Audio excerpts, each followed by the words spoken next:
సోఫాలో కూర్చున్న అత్తగారు శారద ముందు తోడికోడలు అనామిక భావన కోపంగా నిలబడ్డారు. ఒకరిని ఒకరు చూసుకోవటం లేదు. మీ తోడికోడల మధ్య ఏం జరిగిందో నువ్వు చెప్పవే చిన్నకోళ్ళ. అన్నిటికీ కారణం మీ పెద్ద కోడలే. ముందుగా తనని అడగండి. కారణం నేనేలా అవుతానో చెప్పమనండి అత్తయ్య. అన్నిటికీ నేనే కారణం, నేనే అంటే నేనెందుకు ఒప్పుకుంటాను? నేను ఏ పని చేసినా తప్పు పడుతుంది. అలా కాదు ఇలా చేయాలని చెప్తూ నా మీద పెత్తనం చేస్తుంది. పెత్తనమని నువ్వు అనుకుంటున్నావు. నా తోటికోడలు నా చెల్లెలతో సమానమని, తను ఎక్కడా ఎలాంటి తప్పులు చేయకూడదని నేను ఆలోచించుకుని అలా కాదు చెల్లి ఇలా చేయమని చెప్పాను. అది కూడా తప్పేనా? తప్పే. ఈ ఇంటికి కోడలుగా నువ్వెలాగొచ్చావు నేను కూడా అలాగే వచ్చాను. ఈ ఇంట్లో నువ్వు దీపం పెడుతున్నట్టే నేను దీపం పెడతాను. నేను వద్దనలేదు కదా చెల్లి. చెల్లి అని పిలవకం నాకు పరమ చిరాగ్గా ఉంది. అలా తోటికోడళ్లు మాటా అనుకుని ఎవరి గదుల్లోకి వాళ్లు వెళ్లిపోతారు. శారద బిత్తరపోయి చూస్తుంది. ఇప్పుడు నేను ఈ సోఫా ఒకటేనన్నమాట అని అనుకుంది. తన భర్త ప్రసాద్ ఇంటి అరుగు మీద కూర్చొని సెల్ ఫోన్లో పాతకాలం నాటి పాటలను సంతోషంగా వింటున్నాడు. ఆహా, ఎంతైనా ఆనాటి పాటలు ఎంతో మధురం అని అన్నాడు. అప్పుడు ప్రసాద్కి తను మజ్జిగ తాగలేదనే విషయం గుర్తొచ్చింది. శారదా, శారదా అని పిలిచాడు. సోఫాలో కూర్చున్న శారద కొంచెం కోపంగా వినిపిస్తుంది, ఏంటో చెప్పండి అని అడిగింది. ఈ రోజు నాకు మజ్జిగివ్వలేదు శారదా, తీసుకొస్తావా? కోడలతో పంపిస్తానులే. కోడలో మీ ఇద్దరు ఎవరో ఒకరెళ్ళి నీ మామకి మజ్జిగ ఇవ్వండమ్మా, నాకు అసలు నడుము నొప్పిగా ఉంది అని శారద అంది. అప్పుడు పెరట్లోని బావి దగ్గర బట్టలు ఉతుకుతున్న చిన్న కోడలు భావన, ఏం చేసినా తనే చెయ్యాలని ఈ ఇంటి పెద్ద కోడలు అనామిక అనుకుంటుంది కదా, ఇప్పుడు మావయ్యకి కూడా మజ్జిగ ఆవిడగారు ఇస్తారులే అని అనుకుంది. అదే సమయంలో ఇంటి ముందున్న ట్యాప్ దగ్గర గిన్నెలు కడుగుతున్న అనామిక, చెల్లి కదా అని కొంచెం చొరవ తీసుకుని భావన చేస్తున్న తప్పుల్ని సరిదిద్దుతుంటే నేను పెత్తనం చేస్తున్నానని అనుకుంటుంది. ఇప్పుడు నేను వెళ్ళను, నా పని నేనే చేసుకుంటాను అని అనామిక అనుకొని తన పని తాను చేసుకుంటూ ఉంటుంది. ఇక సోఫాలో కూర్చున్న శారద పెరటి గుమ్మం వైపు చూసింది. భావన రాలేదు. ఇంటి ముందు గుమ్మం వైపు చూసింది. పెద్ద కోడలు అనామిక కూడా వస్తున్నట్టు కనిపించలేదు. తోడు కోడల్లో చేసినా చేయకపోయినా నాకు తప్పదు కదా అనుకొని కిచెన్లోకి వెళ్ళింది శారద. ఇక మరోపక్క రమేష్, వినోదులు పారుతున్న కాలువ పక్కన ఉన్న తమ పంట పొలాన్ని చూస్తున్నారు. తమ్ముడు, పంట కోతకొచ్చింది, ఇప్పుడే మనం జాగ్రత్తగా ఉండాలి. అవునన్నయ్య, దొంగల భయం చాలా ఎక్కువగా ఉంది ఊళ్ళో. కోతకోసి పంట మార్కెట్కి వెళ్లే వరకు మనం ఇక్కడ కాపలా ఉంటే బాగుంటుంది. అవును తమ్ముడు, నేను కూడా అదే అనుకుంటున్నాను. ఇంటికెళ్లిన తర్వాత అమ్మా నాన్నలతో మాట్లాడి ఈ రోజు రాత్రి నుంచే కాపలా ఉందాం తమ్ముడు. సరే అన్నయ్య, రాత్రి ఇంటికెళ్లిన తర్వాత మాట్లాడదాంలే అని అన్నదమ్ములిద్దరూ మాట్లాడుకుంటుంటే అనామిక, భావన కోపంగా ఒకరినొకరు చూసుకుంటూ తమ భర్తలకి అప్పుడే అన్నం డబ్బాలు తీసుకొచ్చారు. వేరువేరుగా కూర్చొని అన్నదమ్ములిద్దరూ అన్నం తింటున్నారు. తోడికోడళ్ల గొడవ వల్ల అన్నదమ్ములు మాట్లాడుకోకుండా తినటం అవుతుందని బాధపడేవాళ్లు. ఇక శారద మజ్జిగ తీసుకుని ప్రసాద్ దగ్గరికి వచ్చింది. చికెను, ఆమ్లెట్లు అతిగా తినటం అంత మంచిది కాదని ఎంత చెప్పినా కూడా నా మాట వినరు. ఆ తర్వాత శారద బాగా వేడి చేసినట్టుంది, మజ్జిగ ఇవ్వు అంట ప్రాణాలు తోడేస్తా ఉంటారు, తాగండి అంటూ మజ్జిగ గ్లాస్ ఇచ్చింది. ప్రసాద్ పాటల్ని ఆఫ్ చేసి మజ్జిగ తాగాడు. నిజం చెప్పమంటావా శారదా, నీ చేతులకి ఏదో మహత్యం ఉంది. నువ్వేం చేసినా చాలా బావుండిద్ది. చికెన్ వండితే 2 ముద్దలు ఎక్కువ తినాలనిపిస్తుంది. అదే నీ చేత్తో నువ్వు ఆమ్లెట్లు ఎత్తే ఇంకో 2 తినాలనిపిస్తుంది. ఎప్పుడు తిండి గురించేనా? ఇంట్లో ఉన్న తోడు కోడల గురించి ఆలోచించేదేమైనా ఉందా? మన కోడలకేమేం శారదా, ఇద్దరు బానే ఉంటున్నారుగా. అది కాదండి.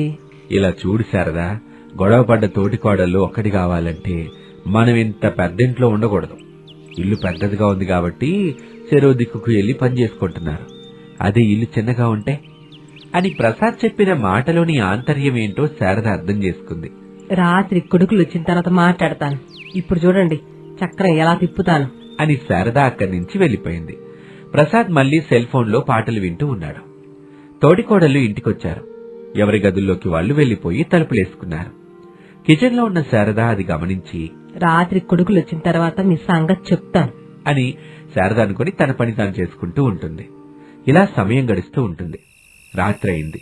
ఇంటి బయట చల్లని వాతావరణంలో మంచంలో శారదా ప్రసాదులు కూర్చున్నారు. రమేష్ దగ్గర అనామిక, వినోద్ దగ్గర భావన నిలబడ్డారు. ఇట చూడండి బాబు, ఇంకో 2 రోజుల్లో మనం ఈ ఇంటిని బ్యాంక్ వాళ్ళకు వదిలిపెట్టేసి ఇంకో ఇంటికి వెళ్ళాలి. ఏంటమ్మా నువ్వు చెప్పేది? బ్యాంకు వాళ్ళకి ఇంటిని వదిలిపెట్టాలా? ఎందుకు? మీ నాన్నగారు ఒక వ్యక్తికి హామీ ఇచ్చాడమ్మా. అతను మోసం చేసి వెళ్ళిపోయాడు. ఇప్పుడు బ్యాంక్ వాళ్ళు మీ నాన్న మీద ఒత్తిడి తీసుకొస్తున్నారు బాబు. అందుకే ఈ నిర్ణయం తీసుకున్నాం మేము. మరి మనం ఎక్కడుంటామమ్మా? ఎక్కడుంటే మాత్రం ఎవరు ఒప్పుకుంటారా? పొలం కాలువ పక్కన మనం గడ్డి పెట్టడానికి కొంచెం ఖాళీ స్థలం వదిలిపెట్టాంగా. అందులో ఓ చిన్న ఇల్లు కట్టుకుని ఉండాలి. ఇంకా మనకి కష్టాలు తప్పదు అని చెప్పగానే తోటికోడలిద్దరూ ఒకరి ముఖం ఒకరు చూసుకున్నారు.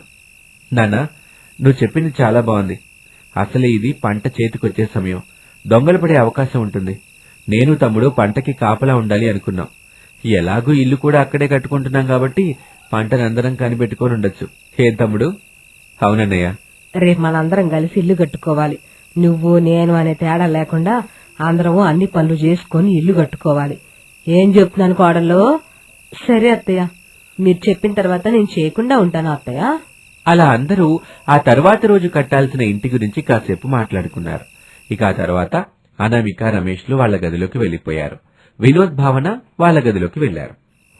పొలం కాల గట్టిన ఇల్లు కట్టుకుంటే మన ఇంటి కోడల్లో ఎట్టా కలిసిపోతారో అర్థం అవ్వట్లేదు. శారదా, కాలవంటే నీళ్లు పారించేది మాత్రమే కాదు, అటూ ఇటు ఉన్న పొలాల్ని కలిపేది కూడా. అనుబంధం వారధిలా నిలిపేది.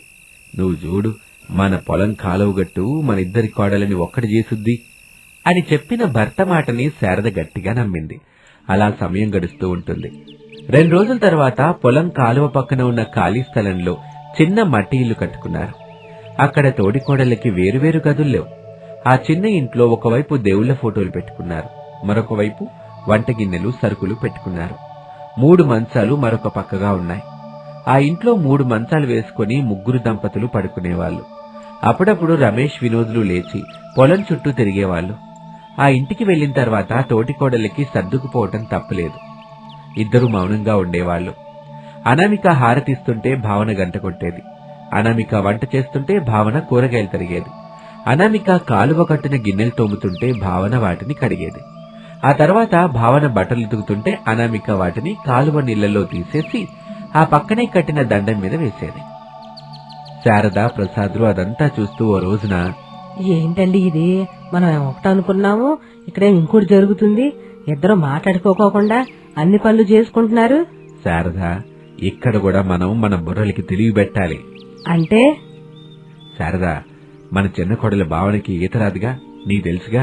ఇప్పుడు ఏం చేయాలో బోధపడిందిలేండి. నాకు తెలుసు శారదా, నీకు సెంటీమీటర్ చనువిస్తే నువ్వు కిలోమీటర్ దూసుకెళ్లే రకం. ఇంకా నీ పని మొదలెట్టు, నేను కొడుకులు తీసుకున్నట్టు ఊళ్ళోకి వెళ్తాను అట్టాగేనండి అని చెప్పగానే ప్రసాద్ పొలం గట్టును నిలబడి కోతకొచ్చిన పొలాన్ని చూస్తున్న కొడుకుల దగ్గరికి వచ్చాడు. వాళ్లతో మాట్లాడి అలా చెరువు కట్ట వైపు తీసుకుని వెళ్తాడు. ఇక భావన కాలువ ఒడ్డున కూర్చొని బట్టలుతుకుతూ ఉండగా భావనకి ఇష్టమైన చీరని శారద తీసుకొచ్చింది. దాన్ని కాలువలో వేసింది. అయ్యో చిన్న కోళ్ళ, నీకిష్టమైన చీర కాలువలో పడిపోయి కొట్టుకుపోతుందే, దూకి తెచ్చుకో అని చెప్పింది. అప్పుడు భావన తనకి ఈత రాదు అన్న విషయాన్ని మర్చిపోయింది. వెంటనే ఆ కాలువలోకి దూకింది. మునుగుతూ తేలుతూ ఇబ్బంది పడుతూ ఉంటుంది. కాపాడండి అని అరుస్తూ ఉంటుంది. ఇక అప్పుడే శారద కేకలేస్తుంది. అనామిక ఇంట్లో నుంచి బయటకొచ్చింది. కాలువలో కొట్టుకుపోతూ తన తోటికోడలు భావన కనిపిస్తుంది. చూసిన వెంటనే అనామిక ముందు వెనుక ఆలోచించకుండా కాలువలోకి దూకింది. భావనని, ఆ చీరని ఒడ్డుకు చేర్చింది. నీళ్లు తాగిన భావన చేత నీళ్లు కక్కించింది. కాళ్ళు చేతులు రాసింది. కాసేపటికి భావన స్పృహలోకొచ్చింది. అత్తగారు శారద ద్వారా అనామిక చేసిన ధైర్యం గురించి, సహాయం గురించి భావన తెలుసుకుంటుంది. సారీ అక్క, నేను అర్థం చేసుకోలేకపోయాను. నువ్వు పెద్ద కోడలివి, ఈ ఇంటి పద్ధతుల గురించి నీకు తెలిసే ఉంటుంది. అది నేను అర్థం చేసుకునుంటే ఈ రోజు మనకి ఈ ఎడబాటుండేది కాదు. ఇట్లా పొలం కాలు గట్టున మనం ఉండేవాళ్ళం కాదు. చెల్లి, మన మధ్య సారీలు ఎందుకు చెప్పు? ఎంత గొడవున్నా మనం ఎప్పటికొకటే. నీకేమైతే నేను ఊరుకుంటానా చెప్పు? అలా తోటికోడలిద్దరూ కలిసిపోతారు. అప్పుడు అన్ని పనులు నవ్వుకుంటూ ముచ్చట్లు పెట్టుకుంటూ చేసుకుంటూ ఉంటారు. అది చూసి అత్తామామలు అన్నదమ్ములు ఎంతో సంతోషపడతారు. నేను చెప్పాను కదా శారదా, కాలువనేది 2 పొలాల్ని కలిపేది కాదు, 2 మనుషుల్ని కూడా కలిపేదని. ఎప్పటికైనా నీకు అర్థమైందా? తెలిసిందండి. మన పొలం కాలువ చక్కని పంటలనిచ్చి అన్నపూర్ణదేవి అవడమే కాకుండా మన కోడలని గెలిపి మన ఇంటి ఇలవెలిపోయింది. అవును శారదా, ఇంకొచ్చేది వేసవి కాలమేగా, ఇక్కడే ఉందాం అని ప్రసాద్ చెప్పగానే అందుకు అందరూ ఒప్పుకున్నారు. ఇక అప్పటి నుంచి ఆ పొలం కాలువ గట్టునే, ఆ ఇంట్లోనే ఆనందంగా జీవిస్తూ ఉంటుంది ఆ కుటుంబం. ఇది వాల్టి కథ. మరొక ఆసక్తికర కథలో మళ్ళీ కలుద్దాం. అంతవరకు సెలవు. నమస్తే.